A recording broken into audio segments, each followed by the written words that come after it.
I started out in door-to-door sales by mistake, but I did, and it changed my life. I admire what you're doing. I want you to understand that. I know what you're doing. I did it for years. You can track back a $500 million net worth for me now to knocking on doors when I was a 21-year-old kid. So those of you guys in this room with a dream to do something great with your life, and you're kind of average and ordinary, maybe you're not the smartest dude in the world or the biggest dude in the world, but you want to do something great with your life, maybe I can be an example of that. Because I know what it's like not to feel great about what you're doing, to doubt whether you're doing this. And I just got to tell you something. I'm an example this stuff pays off. How many of you have a big dream you want to make come true in your life? Something special you want to do? Okay, me too. And I got bigger ones. Let me tell you what everybody's dream is. Put it in your note. I don't care if you sell pest control, security, solar, insurance. I don't care what it is. Guess what they want? You ready? And guess what you want? You want to be happier. You got to link everything to people's happiness. You think that's ridiculous. So I'm going to kill some termites. They're going to be happier. Yep. They think if you did pest control, at the end of the day, the greatest influencers get the people want to be happier. All of you want to be happier. You think if I become a millionaire, I'll be happier. If I get that baller jet, I'll be happier. If I'm making $100,000, I'll be happier. If I lose 30 pounds, I'll be happier. If I protect my family with security, my family will be happier. People want to be happier. A couple ironic things about closing and selling that you may not have ever been told before, but I'm going to tell you. People don't have to believe what you're saying. Is that crazy? People do not have to believe what you're saying. In fact, too many of you spend too much time trying to get people to believe what you're saying. And you come across like a beggar because of it. You seem desperate. Who's ever trained you to get people to believe what you're saying doesn't get influence. There's a subtle difference that the great ones know. And you've probably never been told this before, but I know it. And persuasion is not about getting people to believe what you're saying. You ready? Persuasion is about getting people to believe you believe what you're saying. That's a subtle difference, brother. That's a subtle difference, sister. If you start to think through, I need to get people to believe I believe this, not to get them to believe it. People buy things all the time they don't believe. People buy things all the time they don't understand. That's okay. We want to educate, we want to train, but they don't have to believe everything you're saying. If they have to do that, you're going to look like you're begging all the time. They got to believe you believe it. That's a different intention. The most certain person always influences the less certain person. When you're exchanging with a recruiter or a client, they're either going to close you or you're going to close them. And that's certainty. Certainty is influence. And you can't transfer to me something that you're not experiencing for real. You have to really believe it. You got to really be a crusader. You got to really understand it. When you really believe something, you can transfer that certainty to me. Everybody with me on that? Say yes. This is a huge deal. It's a huge deal that you need to begin to understand that persuasion is they believe you believe what you're saying. I love that most people don't take anything seriously. I love that most people aren't coachable. I love that most people don't do what I teach or that anybody teaches. I love that. That's how certain people win. Half of y'all haven't written a damn word down I've said. If you were in my team, I'd slap the hell out of you. I don't say that disrespectfully. I say this as a dipshit who had a Velcroed car. I don't say that talking down to you. I say, wake up. You want to win? You want to be a millionaire? You got to quit being so casual. You walk slow. You talk slow. You implement things slow. You talk a good game like you're going to be somebody, like you're going to make hundreds of thousands of dollars. You can't even write a note down. You're going to get your ass kicked in business, dude. Business is a sport. It's competitive. You got to get focused and get in a hurry. You're around a dude like me, we will smash your organization. We come to play. We're for real. What are you? Cool? I've seen all kinds of cool guys my whole career. Cool guys go broke. Cool guys have little flashes in the pan. They have a good 2 or 3 years. Players who implement strategies that get focused and intense, they win decades. They win multiple championships. You win for 2 or 3 years. You know how many guys I've known that have made money for 2, 3, 4 years that are ass broke now? You got to win year after year after year to be a player in business. I'm almost 50 years old, man. I was 21 driving that car. It's a Saturday. I spoke yesterday. I land tonight and go speak for Goldie Hawn tonight. Monday I get up, I've got a loaded calendar. I'm after it. I'm not casual. I want to win. You're too damn casual. You hear me? Wake up, brother. I want you to kind of feel like, man, I want to be a multimillionaire. How do these people think? What do they do? What's their attitude like? I have enough humility to talk frankly with you. I'm a Christian, man. I'm your brother. Let me explain what that means to you. I'm no better than you. Same God that made you made me. I don't love my kids more than you love your kids. If you make some of these adjustments, man, you could change your life.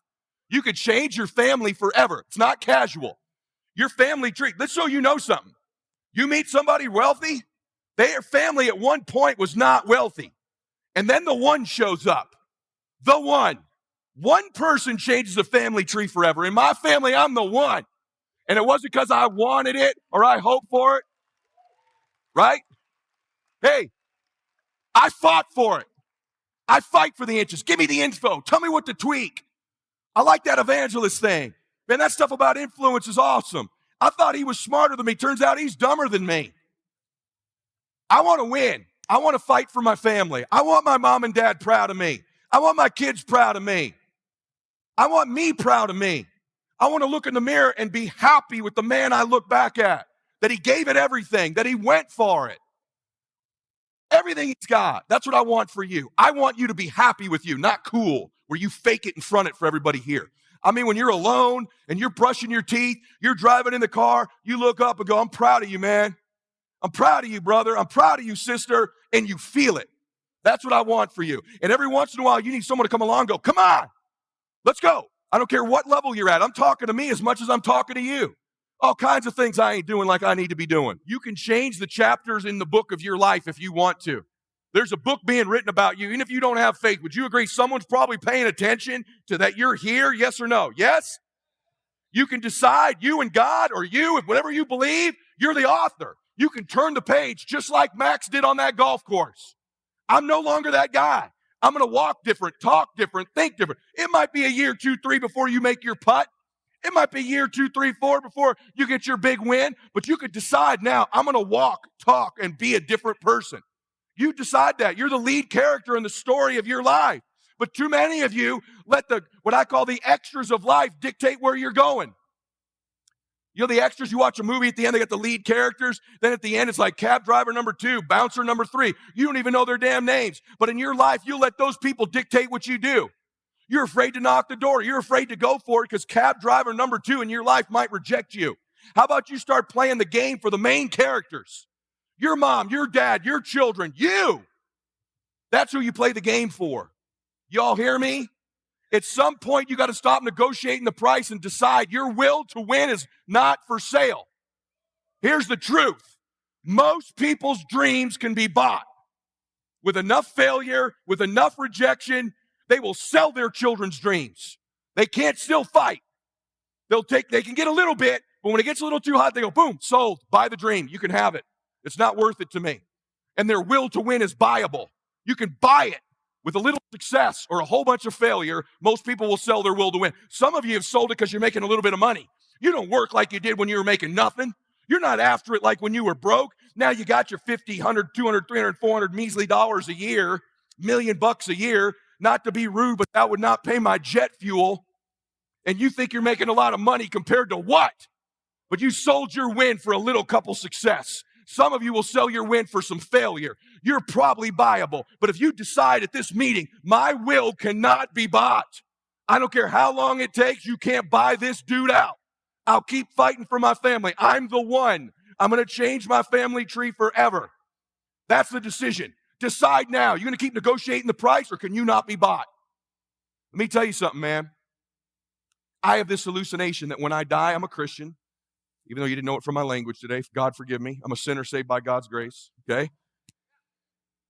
But let me say something to you.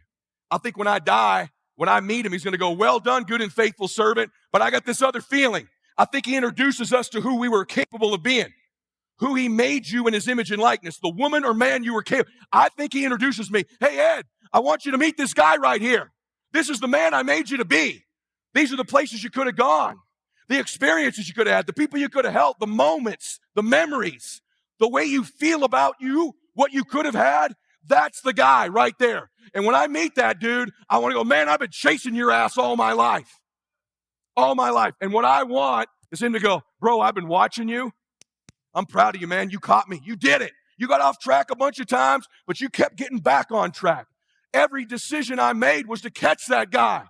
I don't want to get out of this life when I'm an old man and I'm done here and not have maxed out my life. I'm chasing that dude. And to me, heaven would be you catch him. Hell will be you meet that man you were capable of being and you're total strangers. You want to live with that the rest of eternity? Forever? You didn't become the dude. You didn't have the happiness, the peace, the joy, the sights, the moments, the memories, the contribution, the family pride that you could have had. You need to decide. You want to live forever in heaven or hell? And you get to control that. You get to make those decisions. If you'll do all the things that we talked about today, you can change your life. You're in a great industry with great people. This is a great time to be in this economy. And if this Velcroed together Mercedes driving dude can do it, so can you. So can you. The question is whether or not you'll have the courage to step up and fight for your family and do something great. And if you're willing to fight, follow me on social and I'll help you with the fight. It would be my honor to stand with you, man, and your family and just help out a little bit. If I can give you some strength, some inspiration, some tactics, some stuff on the brain, some strategies, I'm here to help you, dude, because we need you to do something great with your life. You were born to do something special with your life. You're not average. You're not ordinary. You were born to do something extraordinary.